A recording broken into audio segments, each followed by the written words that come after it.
Hi, thank you for tuning in. If you've been tuning in, you'll know the tone of my videos is a bit around recovery.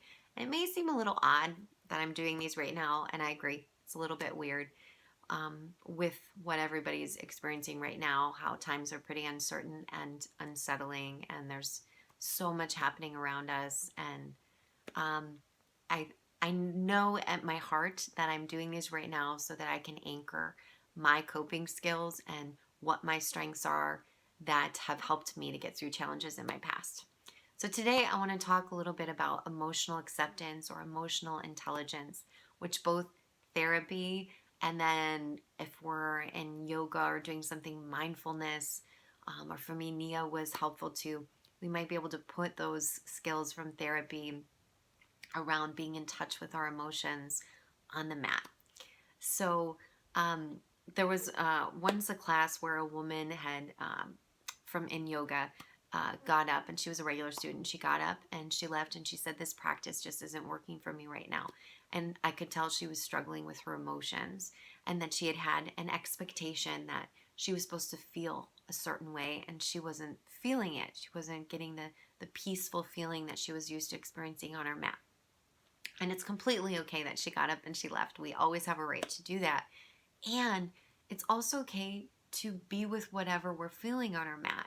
That it might not always be peaceful or calming, that we might sit with some really uncomfortable feelings because if we've been busy or numbing out or not tuning in, we might just be unaware of what is really going on for us. And the moment that we sit down and sit with ourselves and then it's like, oh, this is what I'm feeling. This is what's going on. So it's really okay. Um, the other piece, I talked last video a lot about cookies, but eating disorders really are not about the food or about cookies, just as alcoholism is really not about the drink. That's very surface layer, and there's so much more going on beneath them. And a lot of times, trauma and relationship to emotions or relationships in general. And for me, I definitely struggled with my emotions. I was either so numb that things then would pile up and until it got really heightened and big, and then I would react in a very impulsive or harmful way. Or I would use food to numb out because it was so big, and then like a release of that because then I didn't know what to do with those heightened feelings. Um, and then I also avoided relationships because they felt unsafe. And I kept my friendships very kind of surface level because I was afraid to go any deeper. There was parts of me that I felt like were unlovable. And I was just overly cautious in that way. So I was starving for a lot of things too. I was starving for meaningful connection. I was starving um, for lots of like a friendship with myself and with my feelings.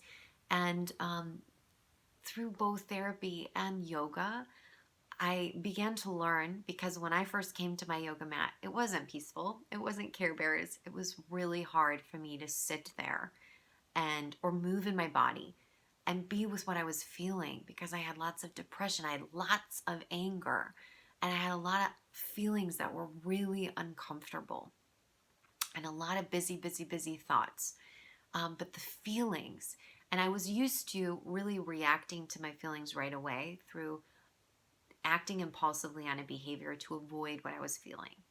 So the more I could sit with my thoughts and my feelings without just reacting to them impulsively, the more I knew I was capable of doing that, the more I was able to do it and run to the behaviors less and less because I began to notice that I was okay in my feelings. Doesn't mean they felt great, but I got through them. I could get to the other side of it and I would be okay. And then I started to feel a sense of calm or of being okay in the midst of even really ugly feelings like sadness, rage, whatever, guilt, shame, and that I could also feel calm within those feelings and that they do pass by. So, when we come to our mat, we can hold space for whatever we're feeling. We can use the breath and breathe into like what is the feeling that I perceive is missing. We can be the love that we think is missing by showing ourselves that care, that love, that kindness, even as we're feeling feelings that aren't so comfortable. And so that's my thought for us today, is making space for emotions. We can do that right now. I'm sure lots of us have very unsettled emotions, or maybe we're a little more reactive or heightened, and it's okay.